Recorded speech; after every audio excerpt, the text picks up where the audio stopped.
Good evening বন্ধুরা, তোমরা সবাই কেমন আছো? তো বলো তো আমি আজকে কি করব? তোমরা নিশ্চয়ই ভিডিওর শুরুতেই বুঝে গেছো আমি আজকে ইলিশ মাছ দিয়ে কচুর শাক করব। তো পুরো ভিডিওটা দেখার জন্য তোমাদের কিন্তু অনুরোধ রইলো আমি কিভাবে কচুর শাকটা করছি।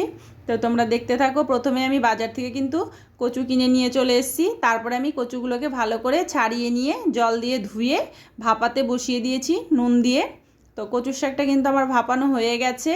এবার আমি কড়াইতে তেল দিয়ে দিলাম আর আমি ইলিশ মাছটাকে নুন হলুদ মাখিয়ে নিয়েছি। এবার আমি ইলিশ মাছটাকে ভালো করে ভেজে নেব। তো আমি কিন্তু মাছটাকে ভাজতে দিয়ে দিলাম। আর আজকে কিন্তু আমি পুরো মাছটা দিয়েই কচুর শাক করব, শুধু 2 পিস মাছ আমি ছেলের জন্য রেখে দেবো। তো দেখো আমি কিন্তু মাছটাকে উল্টে দিলাম। এবার মাছটা কিন্তু মোটামুটি ভাজা হয়ে গেছে। এবার আমি মাছটাকে তুলে নিচ্ছি। তুলে নেওয়ার পরে একইভাবে আমি বাকি মাছটাও ভেজে নিচ্ছি। তো তোমরা সঙ্গে থাকো, দেখতে থাকো। তো আমার কিন্তু বাকি মাছটাও কড়াইতে দেওয়া হয়ে গেল। এবার দেখো আমি উল্টে দিয়ে বাকি মাছটাও তুলে নিলাম।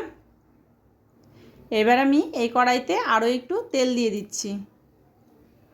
এবার কিন্তু আমি ফোড়নের জন্য এখানে কালো জিরে আর কাঁচা লঙ্কা চিড়ে দিয়ে দিয়েছি।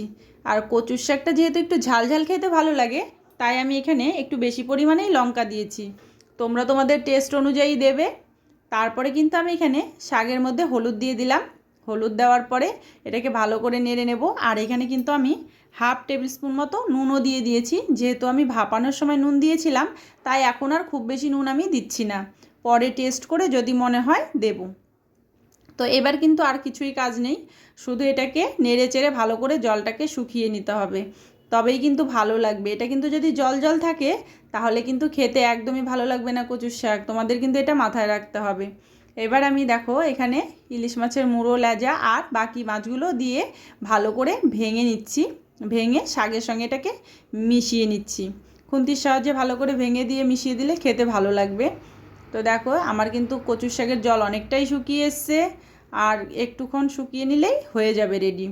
তো তোমরা কারা কারা কচুর শাক খেতে ভালোবাসো ইলিশ মাছের মুড়ো দিয়ে, আমাকে কমেন্ট করে কিন্তু অবশ্যই জানাবে, জানাতে কিন্তু ভুলো না। আর তোমরা যারা নতুন আমার ভিডিও দেখছো তাদের বলবো আমার প্রোফাইলটাকে প্লিজ একটু ফলো করে দিও, আমার পাশে থেকো। তোমরা আমাকে ফলো করে কমেন্ট করো, আমিও তোমাদের ফলো ব্যাক দিয়ে দেবো। তো দেখো আমার কিন্তু কচুর শাকটা প্রায় রেডি হয়ে গেছে। এবার আমি কিন্তু আর 2 মিনিট মতো নাড়াচাড়া করেই কচুর শাকটাকে নামিয়ে দেবো। কচুর শাকে কিন্তু আর সেরকম কোনো মশলা দেওয়ার প্রয়োজন হয় না। এটা মাছের টেস্টেই কিন্তু এত টেস্টি হয়ে যায় যে আর কোনো মশলার প্রয়োজনই হয় না।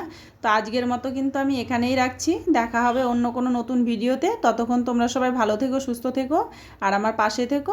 টাটা।